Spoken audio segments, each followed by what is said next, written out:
A question I get asked all the time is, do I need to hold my threads when I start to sew? And I'm going to show you why you probably have had to hold your threads and why on the Pfaff Ambition 610 sewing machine you actually don't.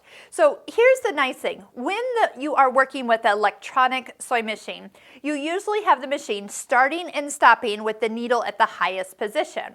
So when you're sewing, if you just let that needle come all the way up, it has completed the stitch. The take-up lever is at the highest position. You can kind of see it, kind of just a little silver dot right in there, but that's where it needs to be. Now, probably on your last machine, you had a machine that might not have been electronic. So you were over here completing the stitch by hand. And if you bring the needle up, but you don't bring the take-up lever all the way up, when you pull this out and cut the threads, the machine is still going to finish the last stitch. And that means pulling the take-up lever up, and it pulls the thread out of your fingers. So that's why we were kind of guided to hold those threads when we started to sew. So when you have your threads cut and you slide your fabric in, and you slide the fabric in far enough that you can see that the needle will start on fabric, not in air. So if you are going to be starting in air and not on fabric, yes, you're going to need to probably hold those threads just enough until the stitches start to lock in the fabric.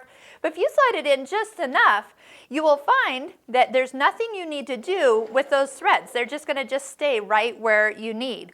So it is kind of a nice little thing. Let the machine do the work for you. Let me show you one more step though. Let's say you're stopping with the needle in the down position. Okay, so it's down here. Again, get in the habit of not touching the hand wheel. When you avoid touching the hand wheel, again, you're getting the machine to stop with the needle in the highest position. It finishes the stitch. It makes sure that your needle threader's lined up with your needle. It's awesome. Now, here's two ways to bring your needle up. You can touch the button. That's probably what most people do. But you can also, let's say you have your hands on the fabric at all times and you don't have a hand to let go to touch that button.